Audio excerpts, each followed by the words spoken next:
Hey guys, welcome back to my channel. మీరు కనుక నా ఛానల్ని ఫస్ట్ టైం చూస్తున్నట్టయితే please subscribe.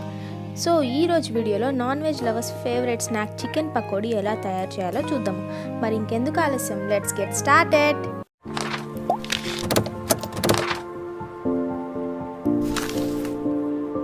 Chicken pakodi prepare చేసుకోవడానికి కావాల్సిన ఇంగ్రీడియంట్స్ ఏంటో ఇప్పుడు చూద్దాము. ముందుగా 1/2 కిలో బోన్లెస్ చికెన్ తీసుకుని దాన్ని వాటర్తో నీట్గా క్లీన్ చేసుకుని పెట్టుకోవాలి.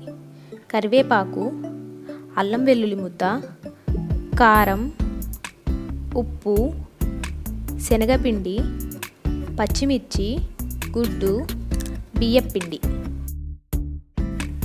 ఇలా క్లీన్ చేసుకుని పెట్టుకున్న చికెన్లో రుచికి సరిపడా ఉప్పు, కారం, 1.5 స్పూన్ శనగపిండి, 1 టీ స్పూన్ అల్లం వెల్లుల్లి ముద్ద, 1 ఎగ్, 1.5 స్పూన్ బియ్యపిండి వేసుకుని బాగా మిక్స్ చేసుకోవాలి.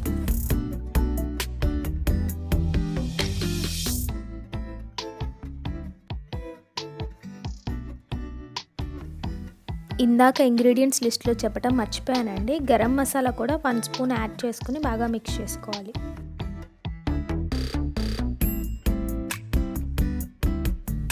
ఇలా మ్యారినేట్ చేసి పెట్టుకున్న చికెన్ని 1 to 2 hours రీఫ్రిజిరేట్ చేసుకోవాలి. ఇప్పుడు ఒక కడాయి పెట్టుకుని అందులో డీప్ ఫ్రైకి సరిపడా ఆయిల్ వేసి హీట్ చేసుకోవాలి.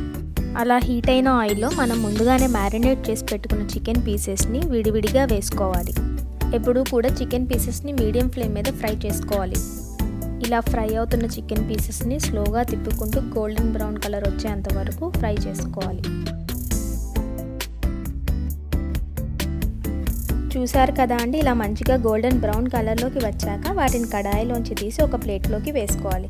ఇంకా మిగిలిన చికెన్ వాయి కూడా ఆయిల్లో వేసి డీప్ ఫ్రై చేసుకోవాలి. ఇప్పుడు ఫైనల్గా ఫ్రై చేసి పెట్టుకున్న చికెన్ ఆయిల్లో వేసి రీఫ్రై చేసుకోవాలి.